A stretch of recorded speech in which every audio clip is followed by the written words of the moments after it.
we'll see how pH affects my blood sugar. I have been suffering from diabetes for more than 40 years and I am controlling only with oral medication, mainly metformin and SGLT2 inhibitor Jardians. We'll first see the blood sugar in the traditional way using a meter.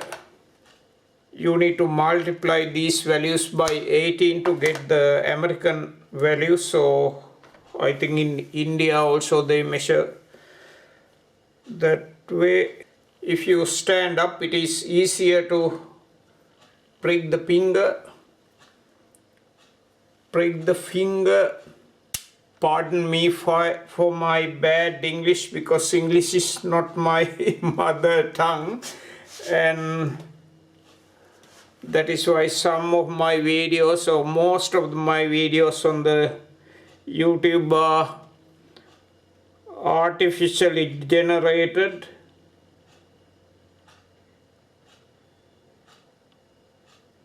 .4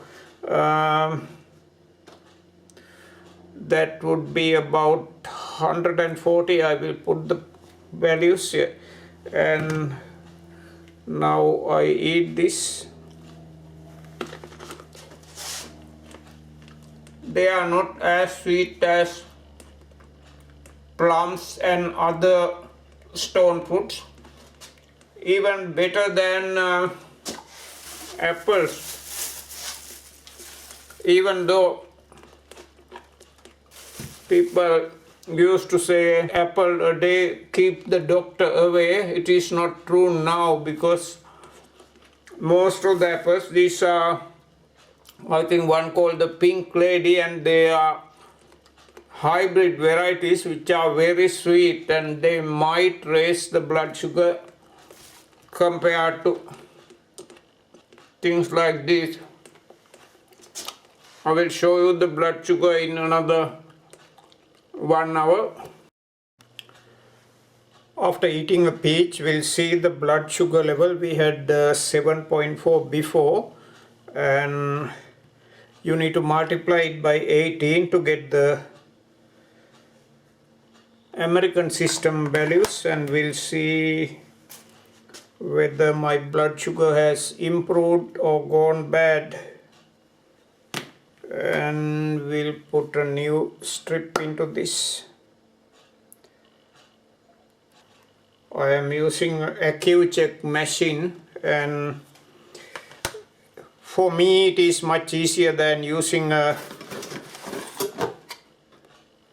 continuous glucose monitors. Not the cost, but these ones make you anxious, and when you are anxious your blood sugar goes out of control, and every time it is giving you an alarm, and even at night you might get an alarm, because if it senses that it is going to go down, it can be a lifesaver, but also it can be another way, it can be a problem.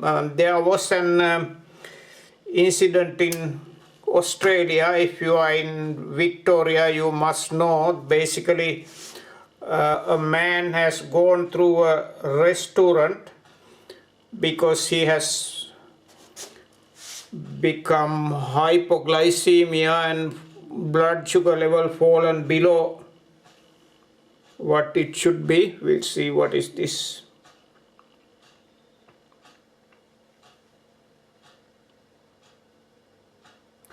Oh, has gone to 11.8, which is much beyond my expectation. So I think if you are eating fruits like this, you need to cut down the amount.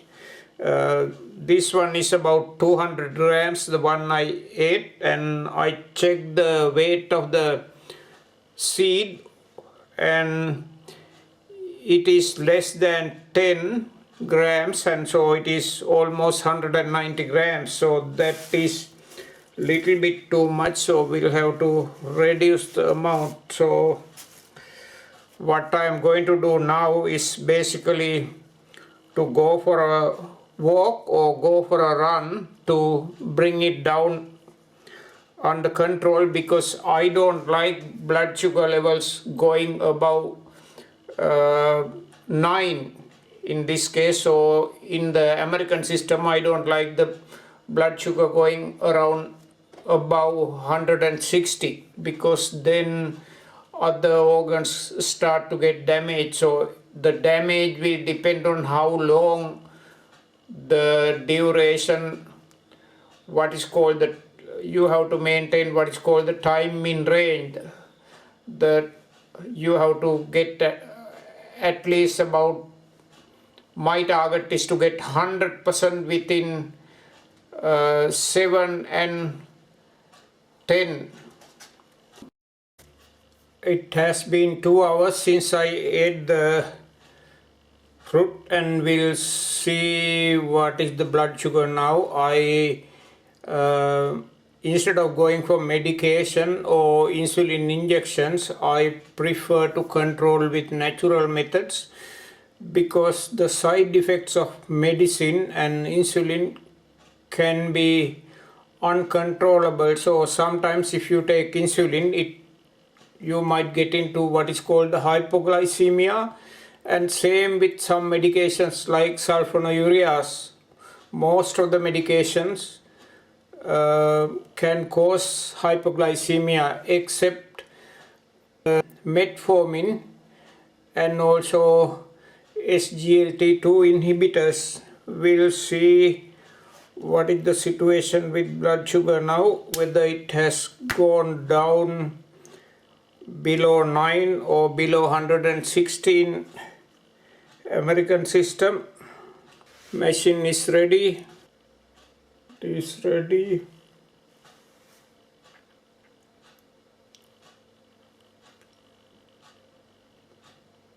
.7, yeah, just below 9.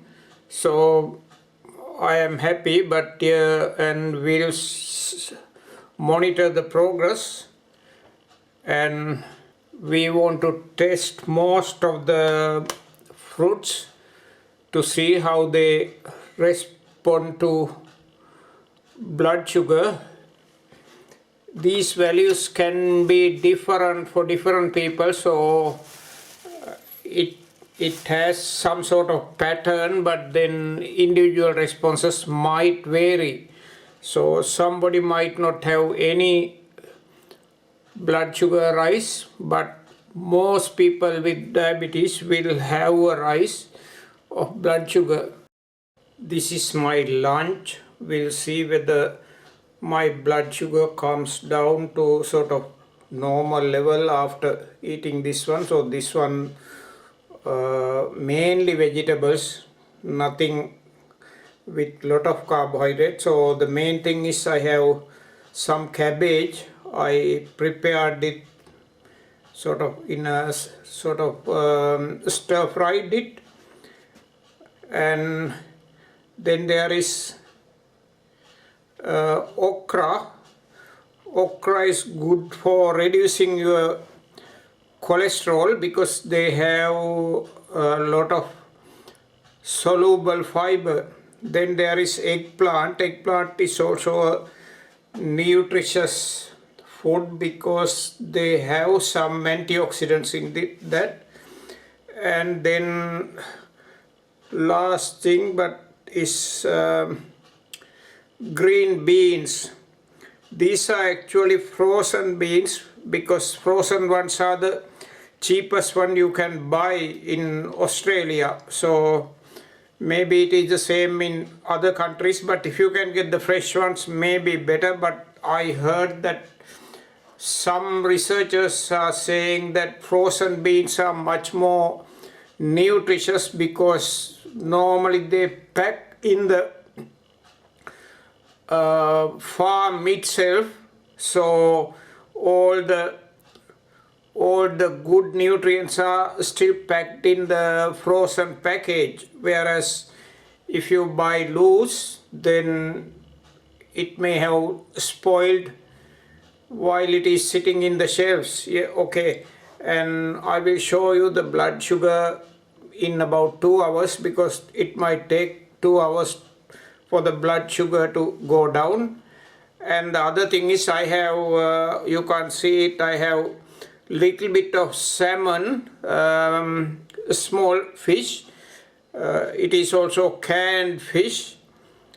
You can only see the curry of the salmon, and we'll see how the blood sugar goes. Now we'll see the blood sugar 2 hours after meal. That is the final blood sugar 2 hours after lunch, because I had high blood sugar before meal. 6.7, yeah, okay, sorry. So that is a good value after 2 hours. So the lunch I had is a good lunch, because it had mainly non-starchy vegetables. Thanks very much for watching, and we'll see you in the next video. And give me a like. Thanks.